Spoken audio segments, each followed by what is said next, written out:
الحمد لله نحمده ونستعينه ونستغفره ونؤمن به ونتوكل عليه ونعوذ بالله من شرور أنفسنا ومن سيئات أعمالنا من يهده الله فلا مضل له ومن يضلله فلا هادي له ونشهد أن لا إله إلا الله وحده لا شريك له ونشهد أن سيدنا ومولانا محمدا عبده ورسوله وبارك وسلم تسليما كثيرا أما بعد فأعوذ بالله من الشيطان الرجيم بسم الله الرحمن الرحيم ما جعل الله لرجل من قلبين في جوفه وما جعل أزواجكم اللائي تظاهرون منهن أمهاتكم وما جعل أدعياءكم أبناءكم ذلكم قولكم بأفواهكم والله يقول الحق وهو يهدي السبيل صدق الله العظيم.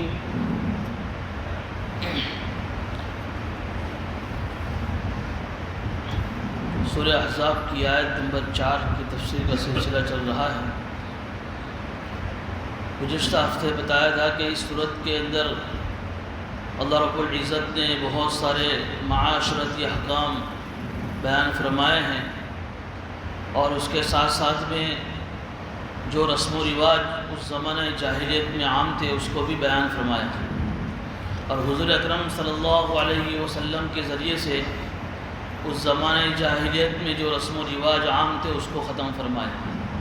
چنانچہ گزشتہ مجلس میں ایک رسم کے سلسلے میں آپ کو بتایا تھا کہ زمانہ جاہلیت میں ایک جو رسم عام تھی وہ یہ تھی کہ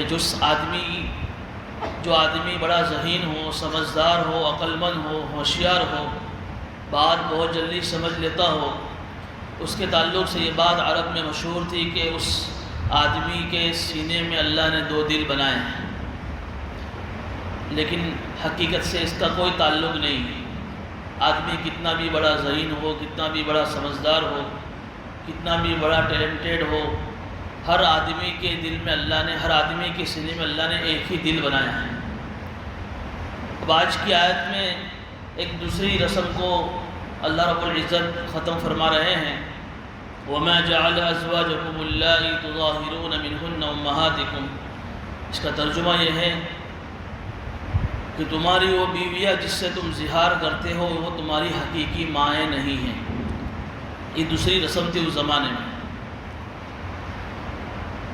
دوسری رسم یہ تھی زمانے جاہلیت کے اندر کہ اگر کوئی آدمی اپنی بیوی پر ظلم کرنا چاہتا تو طلاق دینے کی بجائے اس سے بھی بھیانک اور خطرناک لفظ استعمال کرتا تھا اپنی بیوی کے لیے، اور پھر وہ یہ سمجھتا تھا کہ یہ بیوی میرے لیے ہمیشہ کے لیے حرام ہو گئی، اور اس کا مقصود اس سے صرف اور صرف اپنی بیوی پر ظلم کرنا. اور وہ کیا لفظ تھا کہ کوئی آدمی اگر اپنی بیوی سے یہ کہتا کہ تو میرے لیے میری ماں کی پیٹھ کی طرح ہے، یا تو میرے لیے میری ماں کے پیٹ کی طرح ہے، تو اس جملے سے وہ آدمی اپنی بیویوں کو ہمیشہ کے لیے حرام سمجھتا اور یہ سمجھتا کہ یہ جملہ کہنے سے اب میری بیوی بھی میرے لیے میری حقیقی ماں کی طرح ہو گئی. تو یہ بڑی خطرناک یہ اس زمانے میں رسم تھی. اس رسم کو ختم کیا جا رہا ہے. اس کو ذرا تفصیل سے سمجھنے کی ضرورت ہے. اصل میں ہماری جو محرم جو عورتیں ہیں، محرم کا مطلب جن عورتوں کے ساتھ نکاح زندگی بھر ہمارے لیے حرام ہو، ہماری ماں ہے، ہماری بہن ہے، ہماری بیٹی ہے، ہماری پھوپھی ہے، ہماری خالہ ہے، یہ ہماری محرم عورتیں. محرم محرم کے غلط لفظ ہے، محرم، کہ ان کے ساتھ پوری زندگی بھر ہمارا نکاح حرام ہے۔ اب اگر کوئی شوہر اپنی بیوی کو ان محرم عورتوں کے ساتھ تشبیہ دے ان اعضاء کے ساتھ کہ جن عضو کو، جن پارٹس کو دیکھنا ہمارے لیے جائز نہیں ہے، جیسے ہماری محرم عورتوں کے جو ناجائز پارٹس ہے دیکھنا، جیسے ان کا پیٹ ہے، ان کی پیٹھ ہے، ان کی جانگ ہے، اور بھی بہت سارے اعضاء ہیں جن کو دیکھنا ہمارے لیے باوجود محرم ہونے کے جائز نہیں ہے۔ اب کوئی شوہر اپنی بیوی کو کیا کہہ رہا ہے؟ تشبیہ دے رہا ہے کہ تو میرے لیے میرے ماں کی پیٹھ کی طرح ہے۔ ماں کی پیٹھ دکھنا جائز نہیں ہے۔ بیوی کو تشبیہ دی ماں کی پیٹھ کے ساتھ، یا کبھی بیوی کو تشبیہ دی بہن کے پیٹ کے ساتھ، کبھی بیوی کو تشبیہ دی اپنے خالہ اور پھوپھی کی جان کے ساتھ، تو اس زمانے میں یہ تصور تھا کہ وہ بیوی ہمیشہ کے لیے حرام ہو گئی۔ طلاق میں تو رستہ نکلتا ہے، لیکن اس میں تو کوئی رستہ ہی نہیں۔ اور ایسا ہی ایک واقعہ حضور اکرم صلی اللہ علیہ وسلم کے نبی بننے کے بعد ایک صحابی اور صحابہ کے بیچ میں پیش آیا، جس کے تعلق سے پوری صورت اللہ نے 28ویں پارے میں سورہ مجادلہ میں نازل فرمائی، پوری اس مسئلے کے تعلق سے۔ ایک مرتبہ ایک صحابی جو اوس بن صامت رضی اللہ تعالیٰ عنہ بڑے بوڑھے ہو چکے تھے، اور ان کی بیوی تھی حضرت خولہ، بڑی مقدس اور پاکیزہ صحابی گزری ہے۔ آپس میں دونوں میاں بیوی میں کچھ معاملہ ہو گیا، تو غصے میں آ کر ان کے شوہر حضرت اوس بن صامت نے اپنے بیوی سے یہی الفاظ استعمال کر دی کہ تم میرے لیے میری ماں کی پیٹھ کی طرح ہے۔ اب حالانکہ دونوں عمر کے ایک حصے کو بوڑھے ہو چکے تھے، تو اب یہ مسئلہ جب ان کے گھر میں پیش آیا اور یہ بات کہنے کے بعد وہ صحابی نے ان سے قربت، ان سے قریب ہونا چاہا تو منع کر دیا کہ جب تک حضور سے یہ مسئلہ نہ پوچھو میں آپ کو اپنے سے قریب نہیں ہونے دوں گا۔ چونکہ یہ مسئلہ کبھی حضور اکرم صلی اللہ علیہ وسلم کے نبی بننے کے بعد کبھی پیش نہیں آیا، چنانچہ وہ دوڑتی ہوئی حضور اکرم صلی اللہ علیہ وسلم کی خدمت میں گئی اور جا کر کان میں مسئلہ پوچھنے لگی۔ عائشہ فرماتی کہ قریب میں بیٹھی ہوئی ہوں، لیکن اتنی آہستہ سے حضور کے کان میں مسئلہ پوچھا کہ میں بھی نہیں سمجھ پائی، اور کیا بات کہی اس عورت نے نبی کے کان میں کہ اس 7واں آسمان کے اوپر بیٹھے اس اللہ نے اس عورت کی بات کو سن لیا۔ قد سمع اللہ، فوراً آیت نازل ہوئی، چونکہ حضور سے مسئلہ پوچھا، کہا کہ مجھے تو مسئلہ معلوم نہیں ہے، فوراً اس صحابیہ کی اس سوال پر پوری صورت اللہ نے نازل فرمائی 28ویں پارے کی، اور اس میں یہ بتایا گیا کہ جس طریقے سے زمانہ جاہلیت کے اندر جو یہ رواج ہے تو بیوی ہمیشہ کے لیے حرام ہو جاتی ہے، ایسا نہیں ہے۔ جو رواج تھا کہ ہمیشہ کے لیے حرام، ایسا نہیں ہے، ہاں حرام تو ہو گئی۔ یہ جملہ کہنے سے اگر کوئی شوہر اپنی بیوی کو یہ جملہ کہہ رہا ہے، مذاق میں کہہ دیا یا سیریسلی کہہ دیا یا غفلت میں کہہ دیا کہ تو میرے لیے میری ماں کی پیٹھ کی طرح ہے، وہ بیوی اس کے لیے حرام ہو گئی۔ لیکن زمانہ جاہلیت تیرا ہمیشہ کے لیے حرام نہیں، قرآن نے مسئلے کو ثابت واضح کر دیا کہ وہ رسم غلط ہے، کہ اب تمہیں تمہاری بیوی کو تمہارے لیے حلال کرنا ہے، نکاح میں باقی ہے، نکاح ختم نہیں ہوتا اس جملے سے، طلاق دینے سے نکاح بھی ختم ہو جاتا ہے، لیکن یہ جس کو شریعت میں زہار کہتے ہیں، زہار کا نام، کہ تم یہ الفاظ استعمال فرماؤ کہ تو میرے لیے میری ماں کی پیٹھ کی طرح ہے، اس کو زہار کہتے ہیں۔ زہار کا لفظ استعمال کرنے سے نکاح باقی ہے لیکن بیوی حرام ہو گئی۔ حرام ہونے کا مطلب اب ان سے قریب نہیں ہو سکتے، صحبت نہیں کر سکتے۔ اب کیا کرنا؟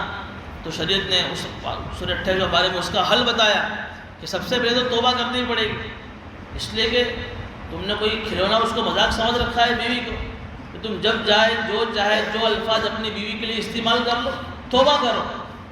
اس لیے جب نکاح کا جب خطبہ ہوتا ہے تو قاضی صاحب خطبے میں وہ جو 3 آیتیں پڑھتے ہیں ان تینوں آیتوں میں ایک ہی بات کہی جاتی ہے، یا ایھا الذین آمنوا اتقوا اللہ اتقوا اللہ اتقوا اللہ، کہ نکاح کے معاملے میں اللہ سے ڈرنا، کہیں ایسا نہ ہو کہ نکاح کے بعد پھر اپنی مرضی سے جو من بھاوے اپنی بیوی کو کہتے رہو کہ تم نے بہت بڑی بھول کی ہے، غلطی کی ہے اپنی بیوی کو ایسا کہہ کر، کیوں کہا ہے ایسا؟ کہا کہ توبہ کرو۔ اب توبہ کرنے کے بعد پھر کہ جب بیوی کو اپنی زبان سے یہ لفظ کہا ہے اب ڈنڈ بھرو اس کا، بغیر کفارہ جس کو ہم کہتے ہیں، جس کو ہمارے بھاشا میں ڈنڈ کہہ لی، ڈنڈ بھرو، کفارہ ادا کرو۔ اور کفارہ بھی کتنا خطرناک ہے وہ صحابی سے کہا اللہ نے، بوڑھے ہو چکے تھے نا، ایک غلام آزاد کرو. کہا کہ یا نبی اللہ کچھ گھر میں ہے ہی نہیں کھانے کے لیے کہ غلام آزاد کرو. غلام تو اس کے گھر میں ہوئے کہ جس کے پاس کچھ مال بھی ہوئے، یا تو کھانے کے پھاپے ہیں، تو کہ غلام آزاد کرنے کی طاقت نہیں ہے. تو 60 دن کے مسلسل لگاتار روزہ رکھو، ایک دن بھی بیچ میں چھوٹنا نہیں چاہیے. ایک دن بھی چھوٹا 50 دن رکھا اور ایک دن چھوٹ گیا واپس شروع کرو ایک سے. اتنی خطرناک سزا. کہا کہ نبی اللہ میں تو بوڑھا ہو گیا، وہ 60 دن کہاں سے روزہ رکھوں گا؟ تو کہا کہ اتنی بھی طاقت نہیں ہے تو 60 مسکینوں کو کھانا کھلاؤ، یا ان کو صدقہ فطر میں جو گیہوں دیا دے اتنے گیہوں ان کو دیے جائے. یہ 3 سزائیں بیان کی، ان میں سے کوئی ایک سزا اور ایک کوئی کفارہ ادا کرو، اس کے بعد وہ بیوی تمہارے لیے حلال ہوگی. تو اس آیت کے ذریعے سے اللہ رب العزت اس زمانے جاہلیت میں جو غلط رسم تھی کہ یہ لفظ استعمال کرنے سے بیوی ہمیشہ کے لیے حرام، اس کو ختم کر دیا. ہمیشہ کے لیے حرام تو نہیں ہوگی، حرام ہوئی لیکن آپ کفارہ ادا کر دو، بغیر نکاح کے آپ کے لیے وہ حلال ہو گئی. لیکن یہاں نکتے کی ایک بات اللہ تعالیٰ اس آیت کو سمجھا رہے ہیں کہ وَمَا جَعَلَ أَزْوَاجُكُمُ اللَّاتِي تُظَاهِرُونَ مِنْهُنَّ أُمَّهَاتِكُمْ، کہ تمہاری وہ بیویاں جن سے تم نے زہار کیا ہے وہ تمہاری حقیقی مائیں نہیں ہیں. جس طریقے سے کسی انسان کے سینے میں 2 دل نہیں ہو سکتے، اس طریقے سے کسی انسان کی 2 مائیں نہیں ہو سکتی. حقیقی ماں تو تمہاری وہ ہے جس نے تمہیں جنم دیا ہے، جس کے پیٹ میں تم 9 ماہ رہ کر آئے ہو. بیوی نے تھوڑا ہی شوہر کو جنم دیا ہے کہ جو شوہر کے لیے ماں بن جائے. اس لیے یہ جو تصور ہے زمانے جاہلیت میں حضور اکرم صلی اللہ علیہ وسلم کے ذریعے سے ختم کروا دیا کہ جس طرح کسی انسان کے سینے میں 2 دل نہیں ہو سکتے، اس طریقے سے تمہاری وہ بیویاں جن سے تم زہار کرتے ہو تمہاری حقیقی مائیں نہیں ہیں. تمہاری حقیقی ماں تو وہ ہے جس نے تم کو جنم دیا ہے. اس لیے یہ تصور کہ ان کے ساتھ زہار کرنے سے وہ ہمارے لیے ہمیشہ کے لیے حرام اور وہ میرے لیے حقیقی ماں کی طرح، یہ غلط رسم ہے. یہ دوسری بڑی خطرناک جو رسم تھی اس کو ختم کر دیا. اسی آیت میں تیسری رسم کو اللہ تعالیٰ ختم فرما رہے ہیں وَمَا جَعَلَ أَدْعِيَاكُمْ أَبْنَاءَكُمْ، اور تمہارے جو منہ بولے بیٹے ہیں وہ تمہارے حقیقی بیٹے نہیں ہیں. یہ تیسری رسم تھی کہ تمہارے جو منہ بولے بیٹے ہیں وہ تمہارے حقیقی بیٹے نہیں ہیں. اس زمانے میں یہ رسم عام تھی کہ کوئی آدمی غریب ہے، اس کے بعد اپنے اولاد کو پالنے کا خرچہ نہیں ہے تو اپنے کسی ایک بیٹے کو کسی مالدار کو دے دیا. وہ مالدار اس کو کیا کرتا، اپنا حقیقی بیٹا بنا لیتا، جس کو آج کے زمانے میں کہتے ہیں گود لینا، دتک لینا. کبھی کبھی یہ ہوتا تھا کہ کوئی مالدار جو صاحب اولاد نہیں ہے اور اس کو اللہ نے مال بہت دیا ہے، وہ چاہتا ہے کہ میرا مال کا کوئی وارث بنے، تو اپنے مال کا وارث بنانے کے لیے وہ کسی غریب کے بیٹے کو اٹھا کر لے آتا تھا اور اس کو پھر اپنا حقیقی بیٹا بنا لیتا تھا. تو یہ اس زمانے میں یہ ایک رواج تھا. آج بھی ہمارے یہاں بھی اور مغربی ممالک میں بھی یہ رواج پایا جاتا ہے. یہ چیز دتک لینا کوئی آپ آگے سنیں گے کہ اس میں جو خرابی آیا وہ خرابی اگر نہ ہو تو دتک لینے میں کوئی حرج نہیں ہے، ہتھیار ہے. لیکن جو خرابیاں اس زمانے جاہلیت میں پائی جا رہی تھی اس خرابی کو اللہ تعالیٰ اس آیت سے ختم فرما رہے ہیں. ویسے ایک یتیم بے سہارا کو جس کا کوئی سہارا نہ ہو آدمی اٹھا کر لے آوے، یا کسی کو اللہ نے اولاد دی دی ہے تو کسی اپنے رشتہ دار کی اولاد کو لے آوے، تو یہ دتک لینے کا مسئلہ کوئی ناجائز حرام نہیں ہے. لیکن اس کو لینے میں جو خرابیاں ہیں وہ خرابی ختم کرنی پڑے گی. وہ خرابی کیا ہے؟ نمبر 1 پر کہ ہوتا یہ تھا اس زمانے میں کہ جو آدمی کسی کو بیٹا بنا کر لے کر آیا ہے تو اب یہ ہوتا تھا کہ اس بیٹے کا جو حقیقی ماں باپ تھے اس سے اس کا رشتہ ختم ہو جاتا تھا اور اس کی طرف نسبت اس کے اس باپ کی ہو جاتی جو اس کو گود لے کر آیا ہے. اور ایسا کب ہوتا ہے کہ ایک ماں نے بیوی نے کسی اپنے شوہر سے شادی کی، پہلے شوہر سے، اس سے اولاد ہوئی، اب دونوں میں طلاق ہو گئی، جھگڑا ہو گیا، وہ چلی گئی اپنے میکے، وہاں اس نے دوسری شادی کر لی. تب دوسری شادی کرنے کے بعد اب یہ جو بیٹا پہلے وہ شوہر سے ہے، وہ ماں کا کہتی کبھی کبھی اس کو کہ تیرا کوئی بیٹا، تیرا کوئی باپ ہے نہیں، تو اس کو باپ سمجھ ہی مت، تیرا باپ تو یہ ہے جس کے میں ابھی شادی کر آئی ہوں. تو وہ بیٹا بھی کبھی کبھی اپنے باپ کی طرف نسبت کرنے کے بجائے اپنی نسبت دوسرے کی طرف کر دیتا ہے. کبھی بھی ماموں وغیرہ بھی کہتے ہیں کہ تجھے سمجھنے کا ہی نہیں کہ تیرا کوئی باپ تھا دنیا میں، ہم ہی تیرے باپ ہیں. تو سب سے پہلی خرابی اس زمانے میں یہ ہوتی تھی اگر آج بھی خرابی ہو رہی ہے تو یہ بھی گناہ ہے کہ بیٹے کی نسبت اپنے حقیقی باپ سے ختم کر کے دوسرے کی طرف جوڑنا، یہ حرام ہے، شریعت کا مسئلہ ہے، حدیث میں ہے کہ جس کو معلوم ہے کہ میرا ایک باپ ہے اور اس باپ میرے سے میری ماں نے مجھے جنم دیا ہے، اس کو معلوم ہے، اور پھر بھی اپنے باپ کی طرف نسبت نہ کر کے دوسرے کی طرف نسبت کر رہا ہے وہ بیٹا، یا لوگ اس کو کروا رہے ہیں نسبت، شریعت کے لیے مسئلہ ہے، حدیث میں آتا ہے کہ اس کے لیے ہمیشہ کے لیے جنت حرام ہو جاتی ہے۔ اور جب تک یہ نسبت اس باپ کی طرف کرتا رہے گا جو اس کا حقیقی باپ نہیں ہے، قیامت تک اس پر لعنت برستی رہے گی۔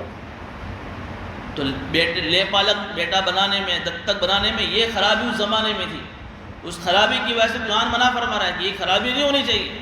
آپ اس کو گارڈین کے نام سے یاد کرو، یہ بیٹے کے بعد اگر آپ لکھتے گارڈین، کوئی آپ اس کے پالنے والے، آپ اس کو اچھیر کرنے والے، آپ اس کی تربیت کرنے والے، تو گارڈین کہہ سکتے ہیں کہ ہم اس کے گارڈین ہیں ماں باپ، لیکن یہ کہ نہیں یہ میرا حقیقی بیٹا ہے، یہ حرام ہے، اس لیے کہ ماں باپ کی جگہ تو کوئی لے ہی نہیں سکتا ہے۔ ماں باپ وہ مقدس رشتے ہیں کہ اس کی جگہ دنیا میں کوئی آدمی لے ہی نہیں سکتا ہے، تم چاہے اس کو کتنا بھی حقیقی باپ ہونے کا تصور دکھاؤ۔ مغربی ممالک میں یہی ہوا کہ چونکہ اس زمانے مغربی ممالک میں ایک تو شادی کا نکاح کا سسٹم ہی بہت کم ہے، اور جہاں اگر نکاح ہوتی بھی تو بڑی عمر میں ہوتے ہیں، اور بڑی عمر میں جب شادی ہوتی ہے تو اولاد کا کوئی تصور نہیں ہوتا، اور ہر ماں باپ کی ایک فطرت تقاضا ہوتا ہے کہ اللہ مجھے اولاد دے، صاحب اولاد میں بنوں، ایک بہت بڑی اللہ کی طرف سے نعمت ہے۔ تو پھر وہ لوگ ایک ماں باپ بننے کے جذبے کو اپنے لیے سکون دینے کے لیے کسی اور کے اولاد کو اٹھا کر لے آتے تھے اور اپنا ایک ماں باپ بننے کا شوق پورا کرتے تھے، لیکن اس شوق کے پورا کرنے میں بہت ساری خرابیاں آتی تھیں۔ اس خرابی کو اللہ تعالیٰ منع فرما رہے کہ ایک تو خرابی یہ تھی کہ بیٹے کا تعلق حقیقی باپ سے ختم ہو کر دوسرے باپ کی طرف جڑ جاتا تھا، اور یہ شریعت کے اندر حرام ہے۔ ادھر دوسری طرف خرابی کیا ہوتی تھی کہ وہ باپ جس بیٹے کو لے کر اپنے پاس آیا ہے، وہ باپ تو نہیں ہے، وہ آدمی، تو وہ اس کو اپنا حقیقی بیٹا مانتا تھا، اور حقیقی بیٹا مان کر ہوتا یہ تھا کہ جب یہ باپ مرتا تھا تو اس کی وراثت میں حصہ اس بیٹے کو ملتا تھا، اور پھر اگر یہ بیٹا مر گیا تو اس بیٹے کی وراثت میں بھی اس باپ کو حصہ ملتا تھا، جیسے حقیقی بیٹے کو حقیقی باپ کی وراثت میں سے، یا حقیقی باپ کو حقیقی بیٹے کے مرنے پر اس کی وارثہ بیٹنے میں رشتہ جو وارثہ ملتا ہے، یہ ہی پورا اصول یہاں چلتا تھا۔ حالانکہ یہ بھی غلط ہے، تم اس کا اچھیر کرو، تم اس کو دتک بنا کر لاؤ، تم اس کے ساتھ جو ہے اچھا سے اچھا معاملہ کرو، لیکن یہ تم وصیت کر کے جاؤ کہ بھئی یہ میرا وارث بنے گا، یہ غلط ہے، حرام ہے یہ، چونکہ تمہارا حقیقی بیٹا ہے ہی نہیں، نہ یہ حقیقی باپ نہ یہ حقیقی بیٹا ہے، اب تم دتک بنا کر اس کو اپنا حقیقی بیٹا بنا کر اس کو اپنے وراثت میں حصہ دے رہے ہو، یہ بھی حرام ہے، اس میں تم دوسرے وارثوں کا حق مار رہے ہو، تو یہ بھی دوسری خرابی تھی دتک بنانے کی۔ تیسری خرابی کیا تھی جو سب سے خطرناک؟ اب یہ آدمی دوسرے کے بیٹے کو لے کر آیا اپنے گھر میں، ابھی تو چھوٹا ہے، بڑا کیا بڑا کیا بڑا کیا، اب بالغ ہو گیا، اب بالغ ہونے کے بعد گھر کی جتنی بھی عورتیں ساری اس کے لیے محرم بن جاتی ہیں، کوئی اس سے پردہ ہی نہیں کرتا، وہ ماں کہتی ہے یہ تو میرا بیٹا ہے، میں کہاں سے اس سے پردہ کروں، میں تو اس کی ماں ہوں، اس کی دوسری جو بہنیں ہوتی ہیں دوسرے جو اس سے شوہر سے، وہ کہتی ہے یہ تو میرا حقیقی بھائی ہے، ہم تو اس کی بہنیں ہیں، کہاں سے مجھ سے پردہ کریں۔ یہ سب سے خطرناک مسئلہ پردے کا، اس پردے کی اہمیت، مطلب یہ تو محرم کی طرح اس کو سمجھ کر اس سے کوئی پردہ ہی نہیں کرتا ہے، حالانکہ یہ غیر محرم ہے، تمہارے دتک لینے سے اور پوری زندگی اس کو پالنے سے تمہارا کوئی حقیقی بیٹا نہیں بن جاتا، حقیقی بیٹا تو تب بنتا جب اس کو تم جنم دیتے تمہارے پیٹ سے، تمہارے لیے، اس ماں کے لیے، اس ماں کی بھی اور بچوں کے لیے یہ سراسر غیر محرم ہے۔ اس لیے ایک مرتبہ ایک صحابی حضرت سہلہ رضی اللہ عنہ یہ آئے حضور کی خدمت میں، یہی مسئلہ اس کے گھر میں پیش آیا، ان کے گھر میں، یہ نبی اللہ میرے شوہر ابو حذیفہ ایک لے پالک کو لے کر گھر میں آئے ہیں، اب تک تو نابالغ تھا، بالغ ہو گیا ہے، اور میں گھر میں اس حالت میں ہوں، ایک کپڑے میں ہوتی ہوں، جسے آج کے زمانے میں کہتے ہیں جس کو نائٹی میں، یا ایک کپڑے میں ہوتی ہوں جو جس میں جو ہے بعض بدن کے حصہ کھل جاتا ہے، یا نبی اللہ، اور اس حالت میں یہ لڑکا جس کو میرے شوہر لے کر آیا ہے گھر میں گھومتا رہتا ہے، آتا جاتا ہے، میں کیا کروں؟ فرمایا کہ یہ تیرے لیے تو غیر محرم ہے، تو اس سے پردہ کر۔ یہ تیسری سب سے بڑی خرابی کہ لڑکا بڑا ہو گیا، نہ لڑکا پردہ کر رہا ہے شرم محسوس کر رہا ہے، نہ گھر کی عورتیں شرم محسوس کر رہی۔ ان تین بڑی بڑی خرابیوں کی وجہ سے شریعت نے اس کے اوپر بریک لگا دی۔ وَمَا جَعَلَ أَدْعِيَاكُمْ أَبْنَاءَكُمْ، کہ تمہارے حقیقی منہ بولے بیٹے یہ تمہارے حقیقی بیٹے نہیں ہیں، کہ جس طریقے سے کسی انسان کے سینے میں دو دل نہیں ہو سکتے، جس طریقے سے کسی انسان کی دو مائیں نہیں ہو سکتی ہے، اسی طریقے سے کسی لڑکے کے دو باپ نہیں ہو سکتے۔ حقیقی باپ اس کا وہ ہے جس کی ماں کے ذریعے سے اس نے جنم لے کر آیا، وہ اس کا حقیقی باپ ہے۔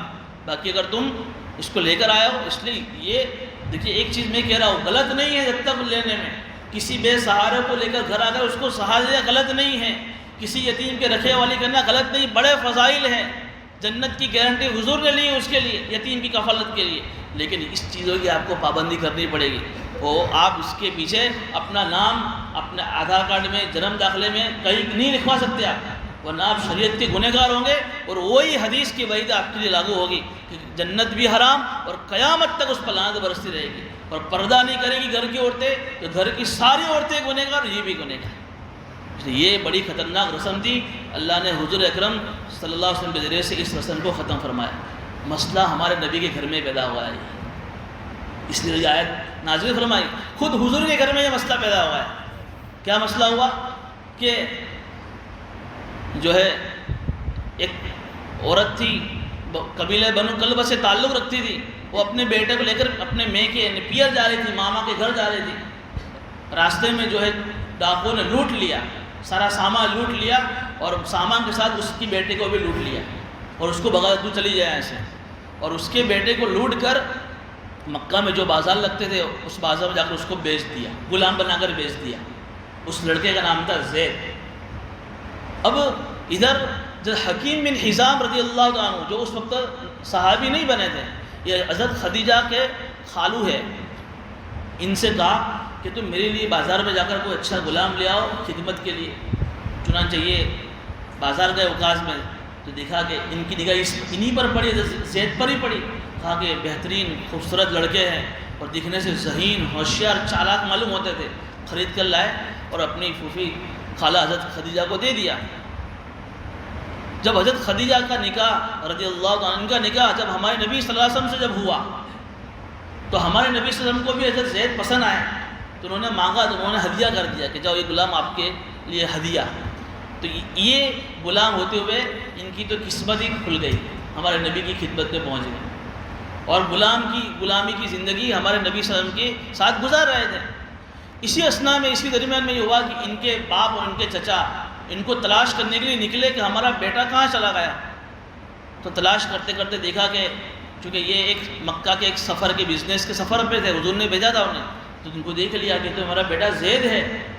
کہا کہ بیٹا کہ میں تو نبی کی غلامی میں چلا گیا ہوں۔ تو فوراً حضور اکرم صلی اللہ علیہ وسلم کی خدمت میں باپ بھی آئے، چچا بھی آئے، کہا کہ یا نبی اللہ یہ تو ہمارا بیٹا زید ہے، یہ تو اتنا آزاد تھا اور آپ نے اس کو غلام بنا لیا، آپ جو کہے ہم آپ کو اتنے پیسے دینے کے لیے تیار ہیں، لیکن آپ اس کو آزاد کر دو اور ہمارے ساتھ بھیج دو۔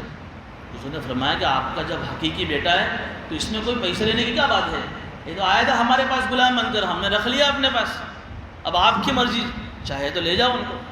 چنانچہ ان کے باپ نے ان سے کہا کہ بیٹا چلو ہمارے ساتھ لینا ہے۔ کہا کہ نبی کی غلامی پر کسی کو ترجیح نہیں دے سکتا۔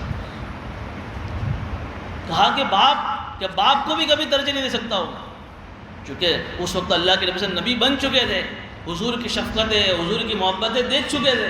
کہا کہ حضور کی غلامی پر میں سب کچھ قربان کرنے کے لیے تیار ہوں، اپنے باپ کو بھی، اپنی ماں کو بھی، اپنے چچا کو بھی، اپنے پورے خاندان کو قربان کرنے کے لیے حضور کی غلامی پر تیار ہوں، لیکن میں آپ کے ساتھ کبھی نہیں آ سکتا۔ جب حضور نے دیکھا کہ اتنی پکی محبت ہے تو اسی وقت ان کے باپ کے سامنے حضور اکرم صلی اللہ علیہ وسلم ان کو آزاد کر دیا اور کہا کہ زید آج سے تم آزاد ہو اور آج سے تم میرے منہ بلے بیٹے ہو، بیٹا بنا لیا ان کو۔ باپ کو تو خوشی ہوئی کہ چلو آزاد بھی ہو گئے اور کسی کے بیٹے بن گئے، وہ تو چلے گئے، اور اسی وقت پورے مکہ میں مشہور ہو گیا بھائی زید کس کے لڑکے کہ محمد کے لڑکے۔ کفار مکہ کی زبان پر بھی مسلمانوں کی زبان پر بھی پورے مکہ میں مشہور کہ بھائی زید بن محمد، زید بن محمد، حالانکہ ان کے باپ کا نام تھا حارثہ، بیٹا حضور نے خود اعلان کر دیا کہ آج سے تم میرے بیٹے ہو۔ کتنی خوشی ہوئی حضرت زید کو، لیکن قرآن کریم میں جب یہ آیت نازل ہوئی وَمَا جَعَلَ أَدْعِيَاءَكُمْ أَبْنَاءَكُمْ کہ تمہارے منہ بولے بیٹے تمہارے حقیقی بیٹے نہیں ہیں، ذَلِكُمْ قَوْلُكُمْ بِأَفْوَاهِكُمْ یہ تو تمہارے زبان سے نکلی ہوئی بات ہیں، واللہ یقول الحق اللہ سیدھی بات کہتے ہیں، تو اللہ ہی سیدھا راستہ دکھاتے ہیں، اور سیدھا راستہ کیا ہے؟ ادعوہم لآبائہم ہوا اقسط عند اللہ، اللہ کے نزدیک انصاف کی بات یہ ہے کہ جو بیٹے ہیں ان کو ان کے باپ کی طرف نسبت کر کے بلایا جائے۔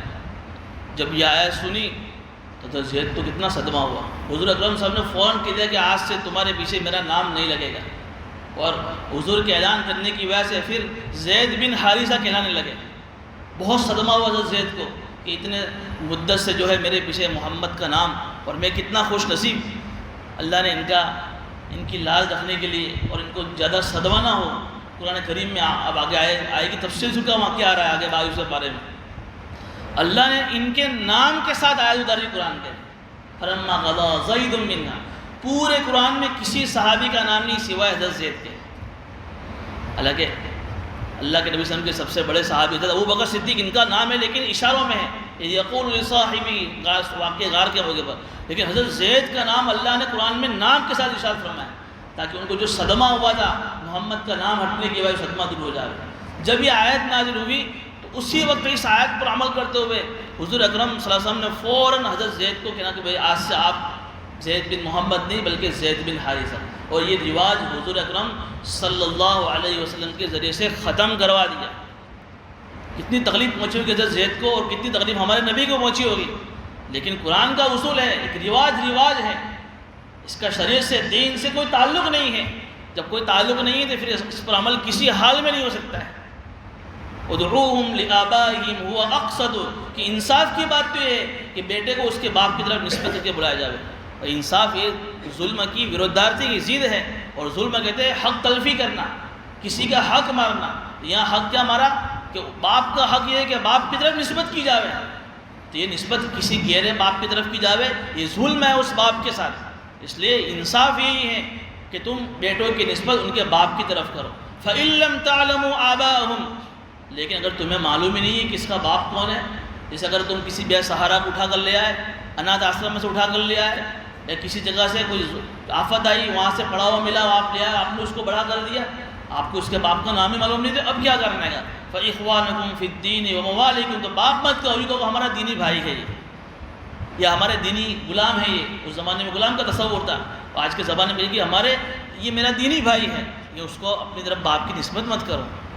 وَلَيْسَ عَلَيْكُمْ جُنَاحٌ فِي مَا أَخْطَأْتُمْ بِهِ، اور پچھلے زمانے میں تم سے جو کچھ بھول ہو گئی، جسے جب یہ آیت نازل اس سے پہلے ہر ایک کی زبان پر تھا زید بن حارثہ، تو تم سے جو بھول ہو گئی اس کے اوپر اللہ کی طرف سے کوئی پکڑ نہیں۔ وَلَكِنْ مَا تَعَمَّدَتْ قُلُوبُكُمْ، لیکن آئندہ اگر جان بوجھ کر کہو گے تو پھر پکڑ ہو جائے گی، کیونکہ بھول معاف ہے، لیکن جان بوجھ کر کہنا یہ غلط ہے۔ اب کون بھول سے کہتا ہے کون جان بوجھ کر، تو اللہ ہی کو معلوم ہے۔ وَكَانَ اللَّهُ غَفُورًا رَحِيمًا، اگر جان بوجھ کر کہہ دیا اور پھر توبہ کر لی تو اللہ بڑا معاف کرنے والا، بڑا رحم کرنے والا ہے۔ دیکھیے اس آیت کریمہ میں اللہ تعالیٰ نے 3 زمانے جاہلیت کی بڑی بڑی رسموں کو ختم فرمایا، اور کس کے ذریعے سے؟ حضور اکرم صلی اللہ علیہ وسلم کے ذریعے سے ختم فرمایا، اور یہ ختم فرما کر یہ قیامت تک آنے والی انسانیت کو یہ پیغام دے دیا کہ یہ تو اس زمانے کی جاہلیت کی رسمیں تھیں، ہم جس زمانے میں ہیں اس زمانے میں دوسری طرح کی رسمیں ہوگی جس کا دین سے، شریعت سے، سنت سے کوئی تعلق نہیں ہے، لیکن جسے میں نے پیچھے بتایا تھا پہلے کچھ سمجھ کہ جو ہمارے باپ دادا کے زمانے سے چلتی آ رہی ہے اور ہم اس کو فالو کر رہے ہیں، ہم اس ریتی رواج پر چل رہے ہیں، باوجود کہ معلوم ہے کہ یہ رسم ہے، یہ رواج ہے، اس کا شریعت سے کوئی تعلق نہیں ہے، پھر بھی ہم ختم نہیں کر رہے، تو پھر اس کا ذمہ دار کون؟ لیکن اس موقع پر ہر آدمی اپنی ذات سے شروع کرے۔ جب ایسی کوئی بات آتی ہے تو فوراً ہماری نگاہ کسی دوسرے کی طرف جاتی ہے، لیکن دوسرے کی طرف جانے کے بجائے آدمی خود اپنی ذات سے، اپنے گھر سے اس کو شروع کرے کہ سب سے پہلے میں اس کا قصوروار ہوں، میرے گھر میں کن کن رواجیں جو شریعت سے جس کا کوئی تعلق نہیں ہے میں اس کو ختم کروں۔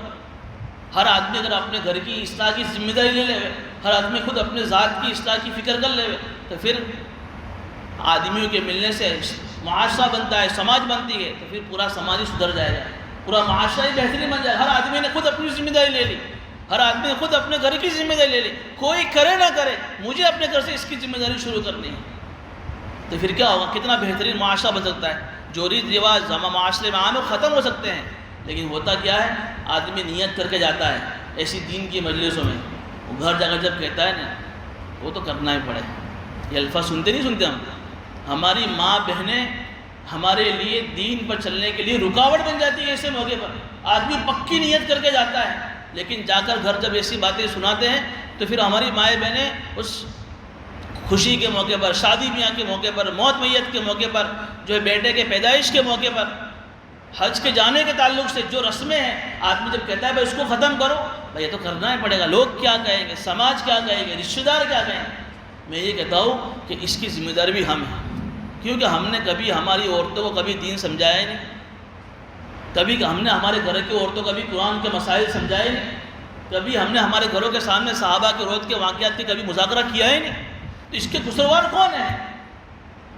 اتنے سال ہو گئے شادی کر کے میں اپنی بیوی کو اپنے گھر لایا ہوں، شادی کے 1 سال 2 سال 5 سال ہو گئے، کبھی میں نے اس کے سامنے تذکرہ کیا کہ سنا آج تو قرآن کیسا پڑھتی، مجھے تیرا قرآن سننا ہے؟ کبھی ہم نے اس کے سامنے وضو کے مسائل کا تذکرہ کیا؟ کبھی ہم نے اس کے سامنے غسل کے فرائض کا تذکرہ کیا کہ غسل کے کیا کیا فرائض ہے، ہم پر غسل فرض ہو رہا ہے، ہم غسل کر رہے ہیں، غسل کے کیا فرائض ہیں؟ کبھی آج تک ہم نے نہیں پوچھا۔ کبھی ہم نے ان کے سامنے قرآن کے جو ہے احکامات کا تذکرہ نہیں کیا، حضور کی محبت کا کبھی تذکرہ نہیں کیا۔ پھر کیا ہوگا؟ ایسے ریت رواج کے موقع پر وہ ہمارا ساتھ دے گی ہو۔ گھر تو ہوگا ہمارے نام کا، لیکن چلے گی گھر والے کی۔ بھائی کس کا نام کا گھر ہے؟ میرے نام کا گھر ہے، لیکن چلتی کس کی؟ گھر والے کی چلے گی۔ کیوں ہوتا ہے؟ اس لیے کہ ہم نے گھر میں ماحول بنایا نہیں ہے۔ مرد پڑا فرد پڑا، عورت پڑی پورا خاندان پڑا۔ مرد کا دین گھر کی دہلیز تک ہوتا ہے، اور عورت کا دین جو ہے گھر کے اندر ہوتا ہے۔ ایک عورت کی دینداری سے اللہ تعالیٰ پورے گھر کو جو ہے دیندار بنا دیتے ہیں۔ جتنے بھی اولیاء کرام جو گزرے، خواجہ معین الدین چشتی اجمیری رحمۃ اللہ علیہ، خواجہ باقر باللہ رحمۃ اللہ علیہ، خواجہ نظام الدین اولیاء رحمۃ اللہ علیہ، کیسے بڑے بڑے ابدال اور کتب گزرے ہیں، ان کے پیچھے ان کی ماؤں کا ہاتھ تھا، ان کی ماؤں کی تربیت کا ہاتھ تھا۔ خواجہ معین الدین چشتی اجمیری رحمۃ اللہ علیہ ایک سفر سے آ رہے، 90 لاکھ لوگوں نے ان کے ہاتھ پر جو ہے کلمہ پڑھا ہے، کتنے لوگوں نے توبہ کی ہے گناہوں سے، خوش ہو کر گھر میں آ رہے ہیں۔ کہا کہ بہت خوش تھے، کہا بیٹا کیا بات ہے؟ تو بہت خوش ہے کہ امی جان آج تو میرے ایک سفر میں کتنے لوگوں نے میرے ہاتھ پر کلمہ پڑھا، کتنے لوگوں نے گناہوں سے توبہ کی، اللہ نے میرے چہرے میں وہ کمال رکھا ہے کہ میرا چہرہ دیکھتے لوگ مسلمان ہو جاتے ہیں۔ یہ کہنے لگے خواجہ معین الدین چشتی رحمۃ اللہ علیہ۔ ماں نے فرمایا بیٹا اس میں تیرا کمال نہیں ہے۔ کہ کیوں بیٹا؟ کیوں ماں؟ میرا چہرہ اللہ نے اتنا خوبصورت بنایا ہے، اتنا بہترین بنایا ہے کہ اس میں میرا کمال ہے۔ کیسے؟ کہ جب تو چھوٹا تھا، دودھ پیتا بچہ تھا، جب بھی میں نے تجھے دودھ پلایا ہے باوضو دودھ پلایا ہے، جب بھی میں نے تجھے دودھ پلایا ہے قبلے کی طرف بیٹھ کر تجھے دودھ پلایا ہے، جب بھی میں نے تجھے دودھ پلایا ہے میرے زبان پر ہمیشہ اللہ کا ذکر، اللہ کی ودانیں میرے زبان پر رہتے تھے۔ اس کے اثرات دودھ کے ساتھ تیرے پیٹ میں گئے، اور اللہ نے تیرے چہرے کو اتنا نورانی بنایا کہ تو جہاں جاتا ہے لوگ تیرے ہاتھ پر مسلمان ہو جاتے ہیں۔ یہ ماں کی تربیت کا اثر تھا۔ ایسے بہت سارے واقعات ہیں، لیکن آج کی مجلس میں ہم یہ ارادہ کر کے جائیں کہ ایک باپ کی، ایک بیٹے کی، ایک شوہر کی، ایک بھائی کی ذمہ داری ہے اپنے گھروں کے اندر دین پہنچانے کی۔ صبح سے شام تک ہمارے گھروں میں بس وہی صبح میں گئے شام کو آئے، وہی دکان کا حساب، کوئی دکان کے جھمیلے، دکان سے آؤ دکان کے سارے جھمیلے گھر کے باہر چھوڑ کر جاؤ، گھر کے جاؤ، گھر والوں کو ٹائم دو، ان کے پاس بیٹھو، صبح سے شام تک کی کارگزاری پوچھو، اپنے بچوں سے ان کے سالوں سے کارگزاری پوچھو، ہنسی مذاق ان کے ساتھ کرو، اور پھر کچھ موقع مل جاوے تو ان کے ساتھ بیٹھ کر دین کا مذاکرہ کرو، قرآن کے حلقے لگاؤ، ان کے سامنے جو ہے آپس میں مسائل کے حلقے لگاؤ، ان کو بتاؤ دین کیا ہے، شریعت کیا ہے، حضور کیا ہے، قرآن کیا ہے، تب جا کر ان کے دل میں عظمت آئے گی۔ پھر دیکھو ہم ایک بات کہیں کہ ہماری بات کو جو ہے لبیک کہے گی۔ وہ صحابی جو تھی، بات کہ میں اپنی بات کو ختم کر دوں، 3 دن ہو گئے، گھر کا ماحول کا اثر دیکھیے، چوتھا دن ہوا، کیا ہوا 3 دن کہ ایک صحابی روزانہ گھر سے جا رہے کمانے کے لیے، مزدوری، کوئی مزدوری نہیں ملتی، اور اسی مزدوری پر ان کا گھر چلتا تھا۔ پورا دن ہو گیا، شام کو آئے گھر، بیوی نے کہا کیا لائے؟ کچھ نہیں لائے، بھوکے سو گئے۔ دوسرا دن ہوا، بیوی نے گھر سے رخصت کیا، پورا دن مزدوری تلاش کی لیکن مزدوری نہیں ملی، گھر واپس آئے، بیوی نے کہا کیا ہوا؟ کچھ نہیں ملا، بھوکے سو گئے۔ تیسرا دن ہوا، مزدوری کے لیے گئے، پوری دن مزدوری تلاش کی، نہیں ملی، بھوکا ہے اور خالی ہاتھ واپس آئے. بیوی نے کہا کیا ہوا؟ کچھ نہیں لائے. 3 دن تک بھوکے سو گئے. جب چوتھا دن ہوا بیوی نے شریعت کے مطابق انہیں روانہ کیا، آگے چلے گئے، واپس ان کو بلایا اور کہا کہ وہ میرے سرتاج ادھر آؤ، 3 دن ہو گئے گھر میں فاقہ ہے، آپ مزدوری تلاش کریں، آپ کو مزدوری نہیں مل رہی ہے. میں آج آپ سے ایک وعدہ کرتی ہوں، آج چوتھا دن ہے، آپ کو اللہ کی قسم دیتی ہوں، آج بھی اگر آپ کو کوئی مزدوری نہ ملے تو واپس آ جانا، لیکن میری محبت کی خاطر کوئی حرام لقمہ گھر لے کر مت آنا. چوتھا دن ہم بھوک سے برداشت کر لیں گے، لیکن میرے گھر میں کوئی حرام کا لقمہ ہے، مجھے برداشت نہیں ہے. زندگی کتنی تھوڑی ہے، ہم گزار لیں گے، مسئلہ ہماری آخرت کا ہے، اللہ کے سامنے جواب دینا پڑے گا کہ اپنی بھوک کے لیے تم نے حرام کا لقمہ پیٹ پہ ڈال. یہ تھا گھر کے ماحول کا اثر کہ بیوی شوہر کو نصیحت کر رہی ہے کہ چوتھا دن ہو جاوے، بھوک برداشت کر لیں گے، لیکن حرام کا لقمہ گھر میں نہیں آنا چاہیے. تو آج کیا کہہ رہی ہے ہماری بیویاں؟